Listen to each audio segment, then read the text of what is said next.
Welcome to program views makers. मैं हूं आपके साथ शाइस्ता यूसुफ। वैसे तो मौसम बदल रहा है लेकिन मुल्क में ऑडियो लीक्स का मौसम चल रहा है।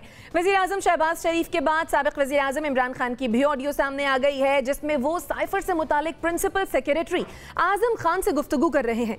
इमरान खान कहते हैं कि हमने बस सिर्फ खेलना है, इसके ऊपर नाम नहीं लेना अमरीका का, सिर्फ ये खेलना है, इसके ऊपर तारीख पहले से थी। हुकूमत की जानिब से इस पर इमरान खान पर सख्त तनकीद की जा रही है। ऐसे में सवाल यह है कि साबिक़ वज़ीर आज़म की इस साजिश से मुतालिक बयानिए का अब क्या होगा। इस पर डिस्कशन के लिए जो मेहमान हमारे साथ मौजूद हैं, तारुफ में आपसे करवा देती हूँ। हमें ज्वाइन किया है अवैस तौहीद साहब ने, नसीम सिद्दीकी साहब ने हमें ज्वाइन किया है, ब्रिगेडियर रिटायर्ड हारिस नवाज साहब हमारे साथ मौजूद हैं, और हमें ज्वाइन किया है मुजम्मिल सोहरवर्दी साहब ने भी। आप तमाम मेहमानों के वक्त का बेहद शुक्रिया। ब्रिगेडियर साहब, आपके जानिब आऊँगी। खान साहब की जो ये ऑडियो लीक हुई है, इस ऑडियो के लीक होने के बाद बैरूनी साजिश के बयानिए को आपके ख्याल में तक़वियत मिली है या फिर वो कमज़ोर हो गया? देखें, बिल्कुल कमज़ोर है। इससे पहले भी इतना बयानिया कुछ भी नहीं था। इसमें अपोजिशन जो उस वक्त की थी, they could not properly cut it down. Otherwise जब एक नेशनल सिक्योरिटी कमेटी में ये बात हो गई कि just interference and nothing else, कोई ऐसी बात नहीं है, और उसके बाद इमरान खान ने काफ़ी कोशिश की एक्सप्लॉइट करने की, जो कि नहीं इसलिए करना चाहिए कि बिग पावर्स इंटरफेरेंस तमाम छोटे मुल्कों में करती हैं, कुछ ना थोड़ा बहुत इन्वॉल्वमेंट होती है, but then we with in our country, हमारी फॉरेन पॉलिसी, हमारे different matters, politician, they have to ensure कि वो आप अपने नेशनल इनवेटिव को परसू करते रहें well maintaining and good relationship with the big power. You don't have to cut down किसी भी बड़ी बिग पावर को, because that can loss problem for you, particularly that country जिसके ऊपर आप बहुत ज़्यादा डिपेंड भी करते हैं। एक तो ये बात है। सेकेंड, इसके साथ साथ वो he was successful in maintaining narrative जो लोगों ने बाय किया। ऑपोजिशन उस वक्त की दे कुड हैव इंश्योर्ड के इसको काउंटर नैरेटिव लिए थे। जब हुकूमत आई है, आपको काउंटर नैरेटिव करने के लिए दो तीन चीज़ें बहुत ज़रूरी चाहिए थी। आप इमरान खान की नैरेटिव को डाउन करने के लिए आपको ये चाहिए था कि आप ये कहें कि आप डॉलर कम कर रहे हैं, पेट्रोल कम कर रहे हैं, इन्फ्लेशन कंट्रोल कर रहे हैं, आवाम को रिलीफ दे रहे हैं, ताकि लोग कहते हैं yes this government is much better than previous regime, जिसमें जाहिर है कि उनका बहुत ग्राफ डाउन था जब वो हुकूमत में थे, पीटीआई गवर्नमेंट थी, और अगर 6 महीने 8 महीने रहते तो और ज़्यादा डाउन हो जाता। तो इसलिए आपको ना, आपका नैरेटिव क्या था कि ये आए अपने पर्सनल केसेस ख़त्म करने के लिए, इलेक्ट्रॉनिक वोटिंग मशीन ख़त्म करनी है, फिर ओवरसीज़ पाकिस्तानी के वोट ख़त्म करने हैं, ये अपने जितने लोगों को वापस लेकर आ रहे हैं, कैसे ख़त्म करें। तो ये जो कुछ अभी हो रहा है, ये उनके नैरेटिव को तक़वियत दे रहे हैं। ये गवर्नमेंट को रियलाइज़ करना चाहिए कि आप ये जो अभी कर रहे हैं, जिस तरीके से आपने केसेस ख़त्म किए, फिर अभी इसाक डार आ गए हैं, कुछ अर्से बाद नवाज शरीफ आएंगे, तो इससे इमरान खान को सपोर्ट मिल रही है। They have to make a counter balance, जिसमें मेरे ख्याल में अभी तक ऑपोजिशन उसका कामयाब नहीं हुई जैसे उनको होना चाहिए, और इसलिए they have to very very careful on these issues. ठीक है। अब ऐसा हम देख रहे हैं कि जो भी लीक्स आ रही हैं, कोई भी कंटेंट को डिनाई नहीं कर रहा है। हुकूमत की ऑडियो लीक हुई, फिर अब ऑपोजिशन की, आखिर ये हो क्या रहा है? सारा मामला ही कंटेंट का है शाइस्ता, और इस पे बड़ी हैरत होती है कि शौकत तरीन साहब और तैमूर झगड़ा साहब की ऑडियो लीक आई। उससे देखिए, उससे जो IMF की डील हो रही थी उसको एक ठेस पहुंची थी उस ऑडियो लीक से। वो उन्होंने दोनों हजरात ने जो है उसको कबूल किया। उसके बाद शहबाज शरीफ साहब अपने प्रिंसिपल सेक्रेटरी तौकीर शाह साहब जो बहुत क्लोज हैं, उनके मॉडल टाउन ट्रेजडी के अंदर भी थे, फिर बाहर चले गए थे। अब वो उनसे बातचीत करते हुए मरियम नवाज साहिबा की जो बात थी कि जी उनके दामाद को कोई मशीनरी मंगानी थी, उस पर ज़ाहिर बात है शहबाज शरीफ साहब ने क्लैरिफाई किया कि नहीं जी, कानूनी कोई सारी चीज़ें कानून के फ्रेमवर्क में बात थी, so on and so fourth. आज इमरान खान साहब के उस पर निकली। देखिए, मुझे अगर ब्रिगेडियर साहब की बात सही समझ में आ रही हो, सुनाई सही दे रहा हो, तो वो ये कह रहे हैं कि ये काउंटर प्रोडक्टिव होगा ये जो ऑडियो लीक है, और ये तक़वियत देगा इमरान खान साहब के नैरेटिव को। ये बात कह रहे थे शाइस्ता? नहीं, उनका कहना ये था कि इमरान खान का जो बयानिया है वो कमज़ोर है और मज़ीद भी कमज़ोर होगा। हाँ, तो बिल्कुल सही कह रहे हैं। मतलब देखिए, पूरा बयानिए का जो महवर था वो तो 27 मार्च को उन्होंने वो ख़त लहराया था, और उसी के बुनियाद पे उन्होंने पूरी मकबूलियत हासिल की थी। पूरा बयानिया था कि मेरी हुकूमत की रुखसती के अंदर मुबैना तौर पे अमेरिका इन चोरों लुटेरों के टोले यानी कि अपोजिशन इत्तेहाद कि जो वोट ऑफ नो कॉन्फिडेंस है उन्होंने सारा कंस्पायर किया है और इस कंस्पिरेसी के तहत मुझे बाहर किया गया है और अमेरिका की गुलामी नहीं देंगे और एब्सोल्युटली नॉट की T shirts and so on and so fourth. और उन्होंने वो मकबूलियत हासिल करते रहे। 3.5 साल उनकी गवर्नेंस पे सवालिया निशान थे खान साहब के।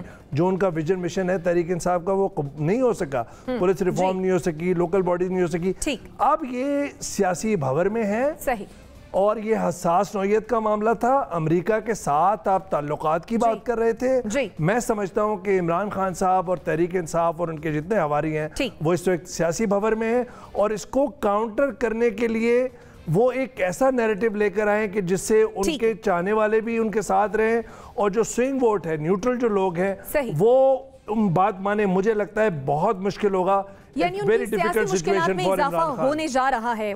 मुश्किलात में इजाफा, आप देख रहे हैं, आपका पॉइंट आ गया। नसीम सिद्दीकी साहब, जिस दिन वजीर आजम बने थे शहबाज शरीफ साहब तो उन्होंने ये बात कही थी कि साइफर पर तहकीकात होंगी, लेकिन फिर हमने देखा कि ये मामला ठंडा हो गया और इस पर कोई बात भी नहीं हुई। अब एक मरतबा फिर ऑडियो लीक्स के जरिए ही ये मामला उठा है, तो क्या आपको लगता है कि अब तहकीकात होंगी या तहकीकात होनी चाहिए? देखिए शाइस्ता, इस मुल्क में जब से मुल्क बना है बहुत बहुत बड़े वाक़यात हुए हैं। वजीर आजम को कत्ल किया गया, कहाँ गई तहकीकात? कमीशन बनते हैं, उनकी रिपोर्ट आती है, कहाँ चली जाती है? कोई इसके ऊपर तहकीकात नहीं होगी। एक तो सिंपल सी बात है कि साइफर आया था, उस पर कौमी सलामती कमेटी का इजलास हुआ था, उन्होंने एम्बेसडर को जो है डीमार्श किया था और उसके अंदर ये अल्फाज मौजूद थे कि वोट ऑफ नो कॉन्फिडेंस कामयाब होना चाहिए, इमरान खान साहब को हुकूमत से हटाना चाहिए। क्या ये लफ्ज़ उस साइफर में थे या नहीं थे? अगर थे तो इसमें फिर तहकीकात वाली कौन सी ज़रूरत है? आपने आवाम को सब बता दिया, आवाम के सामने ले आए। जिस तरह आपने पहले पार्टिसिपेंट से सवाल पूछा था कि PTI की या इमरान खान जी की मकबूलियत को क्या फ़र्क पड़ेगा? देखिए, इमरान खान की मकबूलियत को बिल्कुल फ़र्क नहीं पड़ेगा। अब बिल्कुल आप देखें कि 2 पार्टीज़ बन चुकी हुई हैं, एक एंटी इमरान है और एक इमरान खान की फेवर में। जिस तरह वो जलसे जुलूस कर रहे हैं वो पॉपुलर है, कोई बात इसको PTI वाला बाय करने की, मतलब वो ये नहीं कह रहा कि अगर इस तरह लीकेज हुई हो तो ये हैकर्स वाली लीकेज है। वो यही समझते हैं कि ये तो पहले भी कुछ हमारे अखबारी हजरात जो है इसके ऊपर स्टोरीज कर चुके हैं, तो इसमें कोई नई चीज़ नहीं है। बात यह है कि जिस तरह मुल्क सैलाब में डूबा हुआ है, पाकिस्तान की जिस तरह मईशत तबाह हो रही है, मेरे ख्याल से तमाम सियासतदानों को मिल बैठ के ये सोचना चाहिए कि पाकिस्तान को आगे किस तरह लेके जाना है। इमरान खान साहब ने कहा कि इस पर खेलते हैं। अब लाज़मी बात है वो खिलाड़ी हैं, वो जो अपना खेल की टर्मिनोलॉजीज़ हैं वो ज़्यादा यूज़ करते हैं कि जी हम इस पर विकेट उड़ा देंगे, लेकिन साइफर की हकीकत से तो कोई इनकार नहीं है ना, कोई इनकार नहीं कर रहा। पहले तो इनकार हो रहा था कि एक झूठा खत निकाल के लहरा दिया गया है, लेकिन बाद में सब लोग माने कि इस तरह की बात हुई है, फिर ये भी माने कि इस तरह की बात होती रहती है, तो इस तरह की बातें होती नहीं रहनी चाहिए। कहीं ना कहीं तो हमें स्टैंड लेना पड़ेगा। सही। मुजम्मिल सरवर्दी साहब, ऑडियो में जो खान साहब कह रहे हैं कि इस पर खेलना है, फिर आज किसी सहाफ़ी ने उनसे सवाल किया तो उन्होंने कहा कि अभी तुम खेले ही नहीं हैं। आपके ख्याल में क्या खान साहब ने इस पर सही खेल लिया या अभी वाकई में उन्होंने नहीं खेला? मेरा ख्याल है वो जितना खेल सकते थे उन्होंने खेल लिया। अब तो वापसी का सफ़र शुरू है। अब देखें ना, उन्होंने अमेरिका में एक लॉबी फर्म वापस ताल्लुकात अपने ठीक करने के लिए हायर कर ली है। अमेरिकियों से छुप छुप कर वो मिल रहे हैं। KP में अमेरिकी सफ़ीर गए हैं, उनको सुप्रीम चीफ गेस्ट का उन्होंने हेड टेबल पे बिठाया है। एम्बुलेंसें ऐसे वसूल की हैं जैसे को ट्रॉफियाँ वसूल की जा रही हैं। उस वक़्त गैरत कहाँ थी जब उनसे चंद एम्बुलेंसें वसूल करके उनकी चाबियाँ वज़ीर आला वसूल कर रहा था। आज पंजाब के चीफ मिनिस्टर अमेरिकी सफ़ीर के मेज़बान बने हुए हैं और कह रहे हैं पाक अमेरिका ताल्लुकात नई जहत पर पहुँच रहे हैं। तो अब तो सफ़र वापसी का शुरू है। गलतियों का एहसास हो गया है कि हमने जितना खेलना था खेल लिया। अब तो अमेरिका के पाँव पड़े इमरान खान नज़र आते हैं। उनकी जो दोनों हुकूमतें हैं वो अमेरिकी सफ़ीर को ऐसे वेलकम कर रही हैं जैसे, मेरा मतलब है, उनके बेहतरीन दोस्त हैं ये। अब तो वो आप उनकी हुकूमतों में अमेरिकी सफ़ीर की सरगर्मियाँ देख लें और फिर कहें कि उस अमेरिकी सफ़ीर का सूबाई हुकूमतों के साथ क्या ताल्लुक़ है इमरान खान की। किस तरह वो आज पंजाब के वज़ीर आला के साथ कितने घंटे बैठे रहे, KP में कितना जाते हैं, उतना शायद सिंध नहीं जाते जितना वो KP और पंजाब जाते हैं। तो अब तो वापसी का सफ़र शुरू है। लिहाजा मैं समझता हूँ कि इमरान खान साहब को अपनी गलती का एहसास हो चुका है। ये ऑडियो तो उनको मज़ीद फंसा रही है। वो इस कंबल से अब जान छुड़ा रहे हैं। वो तो अब आगे निकल गए हैं साइफर से और इससे। अब वो साइफर वाली बात तो पिछले जलसों में भी नहीं कर रहे थे। अब वो अमेरिका का नाम भी नहीं लेते थे। अब तो गुफ्तगू वो दूसरी तरफ ले गए हुए थे सारी। तो इसलिए ये तो अब उन पर कंबल दोबारा फेंकने वाली बात है कि उन्होंने जितनी सुलह की है पिछले 2 महीने में अमेरिका से, जितनी आइस मेल्टिंग की है वो दोबारा डाल दी है उनके ऊपर कि वो फिर वहीं पे खड़े हो गए जहां पर पहले खड़े थे। ये तो मैं समझता हूँ उनको बहुत फंसाया जा रहा है। यानी आपके ख्याल में सारे किए कराए पर पानी भर गया? मैं एक मिनट और दे दे। देखिए इमरान खान, आपने साइफर की तहकीकात की बात की है, पूरा साइफर की तहकीकात की बात की है। जिस नेशनल सिक्योरिटी काउंसिल की मीटिंग में साइफर पर डिमार्च देने का फैसला हुआ, जाने बात हूँ इस तरह से तो फिर बाकी सारे एनालिस्ट के साथ भी नाइंसाफी हो जाएगी। आपकी जानिब दोबारा भी आऊंगी, ब्रिगेडियर साहब आपकी जानिब आऊंगी। कहिएगा, आपके ख्याल में क्या खान साहब ने साइफर वाले मामले में कोई गलत बयानी की है? देखें, गलत बयानी ऐसे थी कि वो जो ओवर आउटसर की जी ये एक बहुत बड़ी साजिश है, वो बातें थी।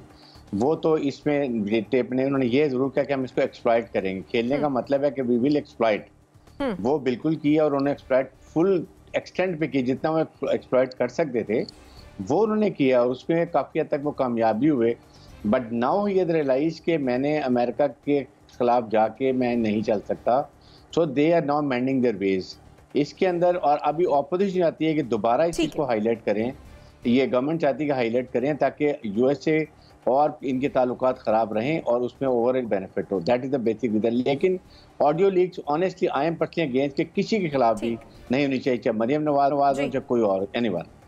सही। अवैस भाई साहब, आपके ख्याल में खान साहब ने साइफर वाले मामले पर अपने मफादात को तरजीह दी या फिर मुल्की मफादात को? देखिए, ये जो खेलने का लफ्ज़ है ये एक बहुत माने खेज़ है, ये कोई मजाक नहीं है। हुकूमत करना, इक़्तिदार करना और रशिया या चाइना या अमेरिका, अफ़गानिस्तान, इंडिया के साथ आप रिलेशनशिप के ऊपर इशू पे बात कर रहे हैं, ये थोड़ी है। आज़म खान साहब कैसे क्वालिफाइड है? आज़म खान साहब से तहकीकात होनी चाहिए इस बात पे कि आप इतनी बड़ी बड़ी पोस्टों पे रहे। होम सेक्रेटरी आप NWFP के रहे जिस वक्त खैबर पख्तूनख्वा नहीं था, आप वाना के अंदर पॉलिटिकल एजेंट रहे, आप प्रिंसिपल सेक्रेटरी हैं, आप क्या ये मशवरे दे रहे हैं? दूसरा, खान साहब ने वो मशवरा कैसे लिया और खान साहब ने उस साइफ़र के ऊपर पूरा अपना सियासी बयान क्यों बनाया? आज खान साहब कह रहे हैं कि साइफ़र पे तहकीकात होनी चाहिए। वो ये समझते हैं कि अगर साइफ़र बयानिए में रहेगा, सियासी डोमेन में रहेगा, तो उनको अपने बयानिए खेलने की, अपने बयानिए को तक़वियत देने के लिए उनको बहुत मौका मिलेगा। इस वजह से वो बार बार कह रहे हैं। देखिए, नेशनल सिक्योरिटी कमेटी के 2 इजलास हुए, एक खान साहब जब वज़ीर आज़म थे और दूसरा जब ये कोalition कमज़ोर मखलूत हुकूमत जब आई है बनी है। और दोनों नेशनल सिक्योरिटी कमेटी के अंदर हमारी हसास इदारों के एहलकारों ने लिख के दिया है कि इसके अंदर साजिश नहीं है। और इस ऑडियो लीक से जो मुबैना हम दोपहर को कह रहे थे, खान साहब आप उसे एडमिट कर रहे हैं जाहिर बात अपने बयान में, तो उसके वो that is this audio leak is in line with those जो नोट्स हैं। मैं समझता हूं कि खान साहब एक मुश्किल में है। और जो सफारती हल्कों में, आपको मैं खबर करता रहा हूं, सफारती हल्कों में एक इत्तला गर्दिश में है कि असद मजीद खान साहब जिन्होंने ड्राफ्ट किया था ये केबल, जब वो अमेरिका के अंदर एम्बेसडर थे पाकिस्तान के, उनकी गालिबन यहाँ पे पोस्टिंग होने वाली है। बहुत ही प्रोफेशनल डिप्लोमेट है और सुहेल महमूद साहब की टर्म ख़त्म हो रही है 29 या 30 तारीख को इस महीने के आखिर में। अब जाहिर बात है देखना है कि अगर वो आते हैं तो फिर तो एक और ब्लो होगी इमरान खान साहब के बयानिए को। बहुत मुश्किल वक्त है ये। हमाद अजहर साहब और दूसरे हवारी जो हैं इस तरह बयानात देने से नहीं कर सकते। ठोस उन्हें बयानिया देना होगा, अपनी सियासत को बचाने के लिए भी, बयानिए को बचाने के लिए भी। तहकीकात 50 करा ले, ठोस बयानिया बनाने और देने की जरूरत होगी। आपका पॉइंट आ गया। नसीम सिद्दीकी साहब, आपके ख्याल में इस मामले को दुनिया कैसे देख रही है? देखें, दुनिया तो ये भी देख रही है कि जिस तरह हमारी ऑडियो लीक्स हुई हैं वो इस तरह देख रही है कि अगर हम प्राइम मिनिस्टर हाउस पाकिस्तान जाते हैं या पहले गए थे तो हमारी भी गुफ्तगू रिकॉर्ड होती होगी। तो दुनिया तो हमारे इसी तरह देख रही है। लेकिन दूसरी बात यह कि जिस तरह साइफर की बात ही हो रही है, लाजमी बात है जिस तरह अब पनामा का एक बयानिया बनाया गया, या बाहर से वो केस आया था, उसमें फॉरेन जर्नलिस्ट भी थे। लेकिन क्या हुआ, इसाक डार साहब को आप देख लें कि वो प्राइम मिनिस्टर के जहाज़ में पाकिस्तान से जाते हैं, 5 साल वो एब्सकॉन्डर रहते हैं उनके ऊपर क्या कुछ इल्ज़ामात नहीं लगे, कौन सी अदालत थी जिसमें उनके ऊपर केस नहीं चल रहा था। लेकिन आपने देखा कि कितने आराम से उसके बाद सारे मामला सुधरते चले गए। वो बड़े आराम से फिर दोबारा प्राइम मिनिस्टर के जहाज़ में वापस आए हैं, आके उन्होंने सेनेट का हलफ उठाया, उसके बाद वजारत ख़जाना का हलफ उठाया। तो मेरा मतलब है कि ये हम लोग जितना परेशान हो जाते हैं कि ये साइफर आ गया या ये ऑडियो लीक होगी तो पता नहीं क्या कुछ हो जाएगा, कुछ भी नहीं होता। इस मुल्क के अंदर आप देख लें कि जो बयानियाँ पिछले 5 साल 7 साल से बन रहा था कि ये चोर हैं, ये डाकू हैं, ये मनी लॉन्डर हैं, फलां हैं, कुछ भी नहीं हुआ उसका रिजल्ट। तो अभी भी अगर ये ऑडियो लीक आ गई है या साइफर का मामला है या आज़म खान या इमरान खान साहब की ऑडियो लीक हो गई है तो ये 2-3 दिन खबरों में चलेगी। हो सकता है कि इस प्रोग्राम के फ़ौरन बाद कोई नई ऑडियो लीक आ जाए या कल सुबह दोबारा कोई ऑडियो लीक आ जाए, तो उसके बाद फिर एक नया जो है वो हमारा शोशा शुरू हो जाएगा। तो इससे फ़र्क कोई नहीं पड़ने वाला। सही। मुजम्मिल सोहरवर्दी साहब, आपके ख्याल में जो ये ऑडियो लीक हुई है खान साहब की, इस ऑडियो लीक के लीक होने से जो मरियम नवाज और वज़ीर आज़म शहबाज शरीफ साहब की ऑडियोज लीक हुई थी वो दब गई हैं और ये जो मामला है वो नए सिरे से खुल गया है, ये ज़्यादा बड़ा मामला है आपके नज़दीक? नहीं, वो बड़ा मामला है, ऐसी बात नहीं है। वो बड़ा मामला है और ये भी बड़ा मामला है, लेकिन वो ज़्यादा बड़ा मामला है और मैं समझता हूँ उस पर आज कौमी सलामती कमेटी का इजलास भी हो रहा है जी। उस पर एक्शन भी लिया जा रहा है, कमेटी भी बन रही है। वो ज़्यादा बड़ा मामला है और वो इस तरह अगर हम उसको आज डिस्कस नहीं कर रहे तो इसका ये मतलब नहीं है कि वो दब गया है। वो बहुत अहम मामला है और मेरे नहीं ख्याल में वो दब सकता है। आज देखें कोर कमांडर्स कॉन्फ्रेंस थी, उसके बाद शाम को नेशनल सिक्योरिटी की मीटिंग भी हो रही है और वो कोई दबने वाली चीज़ नहीं है, वो अपने मंतकी अंजाम पर तक पहुँचेगी। और मुझे उम्मीद है पाकिस्तान के हसास इदारों से और पाकिस्तान के खुफिया इदारों से कि वो सही कल्प्रेट तक पहुँचेंगे। उनके अगर वो नीट एंड क्लीन है तो फिर सही कल्प्रेट तक पहुँचना उनकी जिम्मेदारी है और ये पाकिस्तान की साख का सवाल है कि वो अगर सही मुल्ज़िम तक नहीं पहुँच सकते तो उनकी साख पर भी सवाल है। लिहाजा मैं नहीं समझता वो दब जाएगा।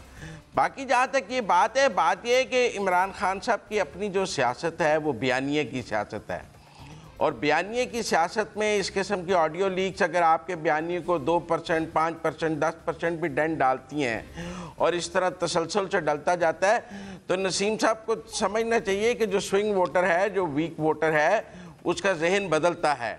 वो फिर अनकन्विंस होता है कि बात गलत थी, मुझे जो है वो डिस्ट्रैक्ट किया गया है, गलत बात बताई गई है और इसलिए खान आपको यहाँ तो बयानिए पे कायम रहना पड़ता है और अगर आप उससे हिलेंगे तो फिर आपका वोटर भी वहाँ से हिलेगा। मैं नहीं समझता कि कोई इतने अनपढ़ और जाहिल लोग हैं को हमारे पाकिस्तानी कि उन्हें कोई फ़र्क नहीं पड़ता आपका बयानिया झूठ साबित हो जाए। भाई आपकी 50 लाख नौकरियां और 1 करोड़ घर झूठ साबित हुआ, आपका वोट बैंक गिर गया था। इतना ही कल्ट फॉलोअर होता तो उस वक्त भी खड़ा रहता कि खान ने नहीं भी दिए तो नौकरियाँ और महंगाई हो भी गई है तो हम खान के साथ हैं। वो नहीं थे।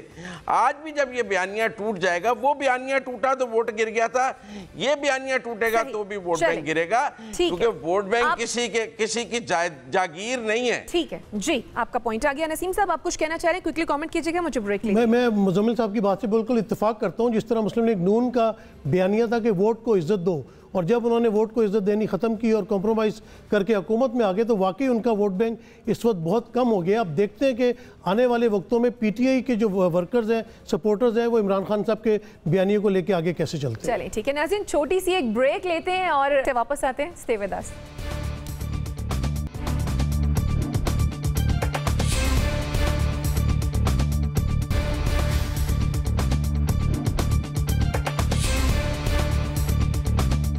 Welcome back after the break. वज़ीर आज़म शहबाज शरीफ ने मुल्क की मईशत की चाबी इसाक डार के हवाले कर दी है। उन्होंने आज ऐवान सदर में वजारत का हलफ उठाकर अपने काम का बाकायदा आगाज कर दिया है। चौथी बार वजारत खजाना संभालने वाले इसाक डार से एक तरफ उनकी जमात को बहुत ज्यादा तवक्कुआत हैं कि वो मुल्क की मईशत को बेहतर कर देंगे, दूसरी तरफ अवाम को भी रिलीफ देंगे। सवाल यह है कि क्या 1 साल में हुकूमत अवाम के लिए काबिल कबूल हालात बनाने में कामयाब हो पाएगी? अब ऐसा डार साहब आ गए, हमने देखा डॉलर भी नीचे जा रहा है। आपके ख्याल में ये इम्प्रेशन से हो रहा है या फिर किसी पॉलिसी के तसलसल में ऐसा देखने में आ रहा है? देखिए, डार साहब के पास कोई जादू की छड़ी तो है नहीं। देखिए, बुनियादी जो मसाइल हैं माशी, वो बहुत गहरे हैं और बहुत संगीन हैं।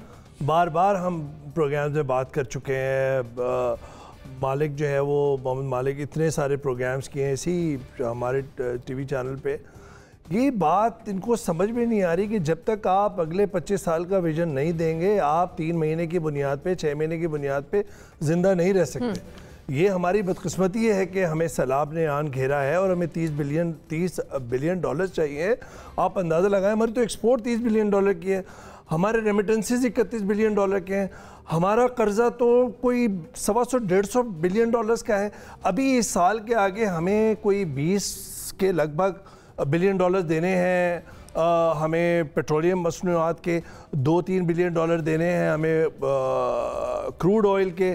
तो हमारे और अभी जो सैलाब के अंदर सिचुएशन आ रही है, अल्लाह ना करे कोई इस तरह की सिचुएशन हो, सिक्योरिटी का एक फूड सिक्योरिटी का मसला पैदा होने का खदशा है। फैसल ईदी और दूसरे लोग जो गए हैं वो कहते हैं गोडाउंस के अंदर भरा हुआ गल्ला जो है वो सैलाब के अंदर सड़ गया है। तो मैं ये कहता हूँ कि अल्लाह करे कि ऐसा बेहतर हो जाए, लेकिन इसहाक डार साहब की जो पहले 99 के अंदर या 2017 के अंदर पाकिस्तान की सूरत हाल थी, उस वक्त IMF के साथ आपकी इकॉनमी जुड़ी हुई नहीं थी।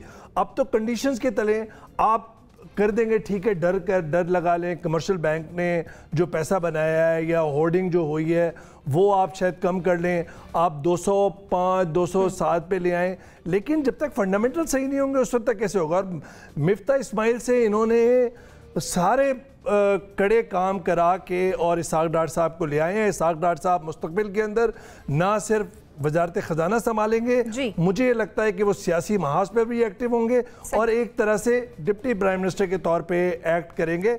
इससे पहले हमने देखा था कि बरी इमाम के कमेटी, इंतजामिया कमेटी के भी वो चेयरमैन थे। अंदाजा लगाइए कि सच अ कंट्रोल फ्रीक है, बट अब ये कीपिंग आवर फिंगर्स क्रॉस, हो सकता है इसहाक डार साहब कर दे और हम बहुत खुश होंगे, उनकी तारीफ करेंगे अगर करेंगे तो। सही। मुजम्मिल साहब, चौथी दफा वजीर खजाना बने हैं डार साहब, आपके ख्याल में कौन कौन से चैलेंजेस उनके मुंतजर हैं?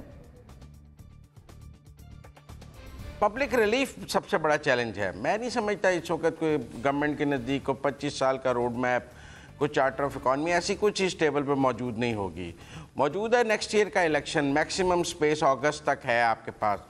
आपने पब्लिक को सेटिस्फाई करना है अगर आपने जाना है इलेक्शन में, वरना आपकी दास्तान तक ना होगी दास्तानों में। ये तो वो सिंपल बात है। आप अगस्त तक रह सकते हैं अगर आपने पब्लिक को रिलीफ दिया, लोग आपसे को आपकी कारकर्दगी से मुतमिन हुए, कोई उम्मीद की किरण आप पैदा कर सके तो लोग आपको वोट डाल देंगे, और अगर आप ना कर सके तो लोग आपको वोट नहीं डालेंगे। इसमें कोई ज़्यादा रॉकेट साइंस वाली बात तो है ही नहीं है। और मेरे ख्याल में डार साहब उनके मुस्लिम लीग नून की एक अच्छे खिलाड़ी हैं, उनके ओपनिंग बैट्समैन है फिनांस में। मुस्लिम लीग नून ने अपना बेहतरीन बैट्समैन फिनांस में उतार दिया। साहब, एक और मसला भी तो दरपेश होगा ना कि ये ना हो कि आवाम को रिलीफ दें तो उधर IMF को नाराज कर दें, फिर क्या होगा? चलें, फिर ये इमरान खान ने भी किया था, ये पाकिस्तान से जुल्म होगा। ये पाकिस्तान के साथ जो पाकिस्तान के रियासत है पाकिस्तान के साथ जुल्म होगा। और चूंकि इस मुल्क में ये इसकी कोई सजा नहीं है, चूँकि इमरान खान साहब ये करके फ्री छूट गए हैं और वो इसको अपना क्रेडिट समझते हैं और वो जलसों में जाकर कहते हैं कि मैंने IMF से मुआहदा तोड़ा है, बहुत अच्छा किया है, तो हमने फ्लड गेट खोल दिया है। अगर हमने सोवरन जो मुआहदे हैं वो तोड़ने पर, सियासी मकासद के लिए तोड़ने पर हमने कोई यहाँ कदगन लगाई होती तो हम ये कह सकते थे कि आइंदा किसी को जरूरत नहीं होगी। लेकिन चूँकि जिसने पहले तोड़ा है उसको हीरो का दर्जा मिला है, तो अगलों को कैसे कहें कि वो नहीं तोड़ेंगे अपने सियासी मकासद के लिए। ये तो पाकिस्तान के साथ जुल्म हुआ है और मैं समझता हूँ रियासत पाकिस्तान एट स्टेक लगी है इसके ऊपर। लेकिन जिन्होंने लगाई है अगर उनको आम माफी है, वो लाडले हैं, तो बाकियों को क्या कहेंगे? वो सौतेले हैं, उन्हें सजाएं दे दें। मुझे खदशा है कि ऐसा होगा, क्योंकि इलेक्शन गेम ऐसी है कि मार्च अप्रैल के बाद पैनिक होना शुरू होंगे। वोट बैंक के लिए रिलीफ देने की जो तलवार है वो गले पे जब सख्त आएगी, जब अपना गला कटता नजर आएगा तो फिर कुछ भी हो सकता है। मैं ये आपका सवाल रद्द नहीं कर रहा। चलें, ठीक है, आपका पॉइंट आ गया। ब्रिगेडियर साहब, आपका सवाल रद्द नहीं कर रहे और मैं इनके जवाब से मुत्तफिक हूँ बहुत अरसे के बाद। लेकिन ये ओपनिंग बैट्समैन वाला फ्रेज है ना, राजा जफरुल्लाह साहब ज़िया साहब के, ज़िया के ओपनिंग बैट्समैन थे, असद उमर साहब इमरान खान साहब के ओपनिंग बैट्समैन थे, तो ये ओपनिंग बैट्समैन इसहाक डार साहब कहीं फिट नहीं होते। नाकाम ही होते नजर आ रहे हैं। अल्लाह ना करे। चलिए, hope for the best। Economy का मसला है। देखिए लेकिन अवैस, एक मिनट, अवैस अगर नाकाम भी हो जाएंगे तो फिर मुस्लिम लीग नून के पास कोई उज़र तो नहीं होगा कि अगर डार साहब होते तो ये हो जाता, अगर डार साहब होते तो ये हो जाता, अगर डार साहब होते तो ये हो जाता। ये उज़र खत्म हो गया, मैं समझता हूँ। सही, बिल्कुल सही कह रहे हैं। ठीक है, आपका पॉइंट आ गया। ब्रिगेडियर साहब, जिस तरह से वुज़रा बातें कर रहे हैं उससे तो ये लगता है कि इसहाक डार साहब से बड़ी उम्मीदें वाबस्ता हैं और जाहिर है आवाम भी उनकी तरफ देख ही रहे हैं। आपको लगता है डार साहब दोनों की तवक्कुआत पर पूरा उतर पाएंगे? शाइस्ता, देखें जितनी उम्मीदें लगाएंगे और वही ज़्यादा नुकसानदेह होती हैं अगर वो पूरी ना हो। एक तो ये वुज़रा को इतनी बात नहीं करनी चाहिए, दे नो इकनॉमिक कंडीशन, और इकनॉमिक कंडीशन बेहतर करने के लिए आपको हर हालत में पॉलिटिकल स्टेबिलिटी चाहिए। और आप हर दफ़ा इमरान को एक नया नैरेटिव बिल्ड करने के लिए देते हैं जो इमरान की फेवर में जाता है और जो प्रेजेंट गवर्नमेंट है, PDM की हुकूमत, उनको नुकसान होता है। फॉर इंस्टेंस, अभी आप ये बताएं कि अगर इसहाक डार साहब प्राइम मिनिस्टर की गाइड के जहाज़ में ना आते, अलहदा आते, आके प्रोसीजर पूरा करते और उसके बाद ये जो आप हलफ भी लेते, मिनिस्ट्री बनते, thing would have been different. आप आ रहे हैं प्राइम मिनिस्टर, एक उस वक्त तक वो एब्सकॉन्डर थे, अगर आप उनको जहाज़ में लेकर आ रहे हैं तो प्राइम मिनिस्टर लेकर आ रहे हैं उनको, that goes negative in favour of PDM। Second बात ये कि he is not a magician. जो इकनॉमिक कंडीशन है सबको पता है और ये इतना इम्प्रूव नहीं कर सकेंगे। सेकंड ये कि ये उनको देखने की बात है कि इस स्टेज के ऊपर अब वो उन्होंने क्या करना है, क्या उनके पास कोई ऐसा सोल्यूशन है। सबसे बेहतर है कि इस वक्त ये एक प्रेस कॉन्फ्रेंस करें, बताएं कि पिछले अगले 6 महीने में इसहाक डार साहब क्या करना चाहते हैं, डॉलर कहाँ लाएंगे, उसके बाद पेट्रोल की कीमत को क्या करेंगे, आवाम को रिलीफ क्या देंगे, आइंदा के लिए लाहेअमल क्या होगा, कैसे करेंगे ये, और गवर्नेंस जो है ये चीज़ें बताने की हैं। और सेकंड, ये जो अगले साल अगस्त की बात करते हैं, मैं स्ट्रांगली फील कि ये जनरल इलेक्शन इनके लिए भी बेहतर है कि ये करें अप्रैल के अंदर, जिस वक्त के तकरीबन जो भी अवाम जिसको मैंडेट दे वो हुकूमत आए और वो बजट बनाए। अदरवाइज इनके लिए बजट बनाना अच्छा नहीं होगा तो इनके लिए और प्रॉब्लम होगी। तो जो भी हुकूमत आती है, परमानेंट बनती है हुकूमत मैंडेट के साथ, वो बजट दे ताकि उसको ओन करे, ऑनर करे और आगे लेके चले उसको। सही। नसीम सिद्दीकी साहब, अगर तो डार साहब up to the expectations perform ना कर पाए, फिर नून लीग की पोजीशन क्या होगी? देखिए, नून लीग ने जो प्लेयर आखिर में लेके आना था उसको शुरू में ही लेके आ गए इस मुश्किल वक्त के अंदर। अगर इनको इलेक्शन के लिए बचा के रखते तो शायद उनको इसमें कामयाबी मिलती है। इसीलिए कि इलेक्शन में चले जाएं, वो तो ये कहते हैं। उससे पहले तो बहुत मुश्किल है, ये 2-4-6 महीने में कोई इकॉनमी संभलने वाली बिल्कुल नहीं है। वो कोई जादूगर नहीं है कि वो गुब्बारे के अंदर से कबूतर निकाल देंगे, ना वो डॉलर ऊपर नीचे जो हो रहा है। बड़े खुश थे कि 120 अरब के कर्जे कम हो गए। भाई 120 बिलियंस ऑफ डॉलर्स हमने देने हैं यहाँ पे। आपने पहले कहा कि उनकी चौथी बारी वजारत ख़जाना की है। चौथी बारी किसको मिलती है?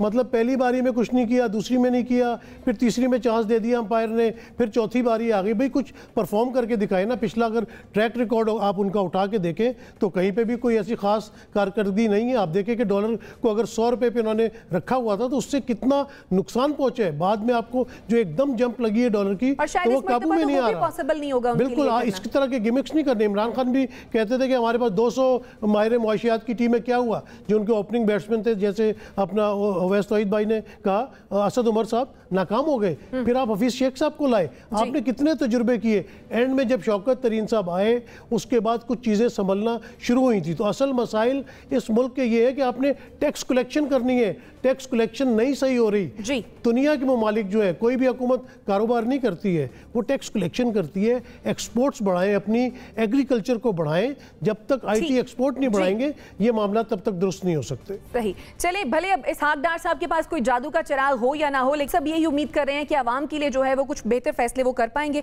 नाज़रीन, छोटी सी एक ब्रेक लेते हैं और फिर वापस आते हैं। स्टे विद अस।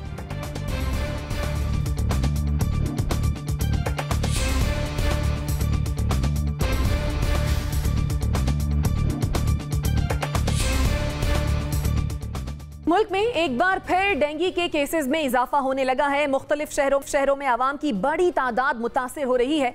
ऐसे में बुखार की अद्वियात मार्केट से गायब होने से आवाम की मुश्किलात में मजीद इजाफा हो रहा है।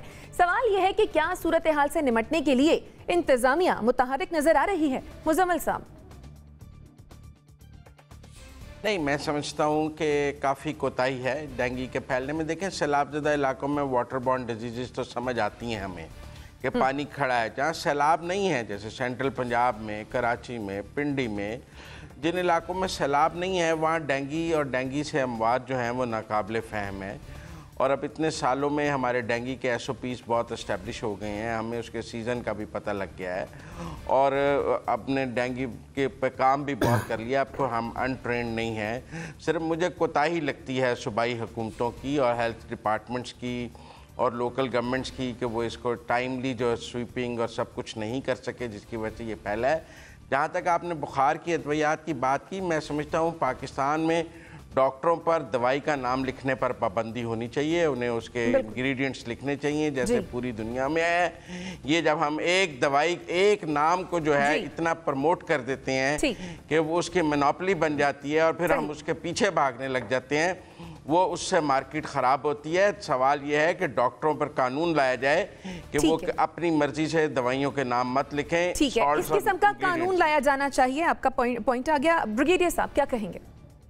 देखें, प्लानिंग का सख्त फुकदान है, चाहे कोई भी प्रोविंशियल गवर्नमेंट हो, जो ज़्यादा प्रोविंशियल का काम, प्रोविंसेस का काम है, और उनको पता था कि ये मौसम में डेंगू होता है, इसमें अब फ्लड की जब सिचुएशन, इसमें टाइफाइड भी होगा और दूसरी गैस्ट्रो प्रॉब्लम भी होंगी। Nobody has planned anything. दवाइयाँ वाफर मिकदार में अवेलेबल होनी चाहिए थी, ड्रैप्स ये बात करके रखते। आई थिंक इसके अंदर इमीडिएट एक्शन चाहिए before we lose lot of valuable lifes. सही। नसीम साहब, देखिए बात यह है कि ये कोई पहली दफ़ा डेंगू नहीं आया है, हर साल डेंगू आता है। और फिर जिस तरह से आप कोविड से गुजरे हैं उसके बाद तो इसमें बहुत ज़्यादा एहतियात करनी चाहिए थी, लेकिन कभी भी कोई भी गवर्नमेंट हो, वफाकी गवर्नमेंट हो, सूबाई हुकूमतें हो, कभी भी तैयार नहीं। आप हॉस्पिटल्स में जाके देखें, ख़ास तौर पे जो सरकारी हॉस्पिटल है उनमें बुरा हाल है। एक एक बिस्तर के ऊपर 3-3 लोग पड़े हुए, पता नहीं ये कब जाके ये तमाम चीज़ें दुरुस्त होंगी। और प्राइवेट हॉस्पिटल में इतना महंगा इलाज है कि वहाँ तो गरीब इंसान जा ही नहीं सकता। और दवाइयाँ आप देखेंगे पैरास्टामोल मार्केट से गायब हो गई। गरीब आदमी के लिए क्या है, उसको कोई दर्द होती है, उसको बुखार होता है, वो जाके पैरास्टामोल खरीद लेता है। तो हुकूमतें कभी भी इन मामला के लिए तैयार नहीं हुई। इनको चाहिए कि इन चीज़ों की तैयारी रखें और आवाम को सही मेडिकल फैसिलिटीज़ प्रोवाइड करें। अवैस साहब, देखिए, NCOC एक कामयाब तजर्बा था। जो हमारे एक पेज का जो मंत्रा था, मिलिट्री एस्टैब्लिशमेंट और हमारे सिविलियन लीडरशिप, और असद उमर साहब ने काफ़ी बेहतर फाल काम किया। इसी तरीके से अभी जो ये नेशनल फ्लड रिलीफ जो एक कोऑर्डिनेशन एफर्ट है, उसमें मेरे ख्याल में इस हेल्थ को भी शामिल करना चाहिए, डेंगू को उसमें शामिल करें। उसके बाद मैं समझता हूं कि कुछ नताइज होंगे। शहबाज शरीफ साहब ने कामयाब तजुर्बा किया था पंजाब के अंदर, लेकिन डेंगू ने समझना चाहिए कि वायरस म्यूटेट करता है और म्यूटेट करने के साथ आपकी पॉलिसियां भी तब्दील होनी चाहिए। तो मुझे लगता है कि गफलत है, लापरवाही है, लेकिन फौरी तौर पे हिकमत अमली मुरतब करनी चाहिए। फौरी तौर पर हिकमत अमली मुरतब करने की जरूरत है। आपका पॉइंट आगे नाज़रीन, इसी के साथ मुझे और मेरे मेहमानों को दीजिए इजाजत। अल्लाह निगहबान।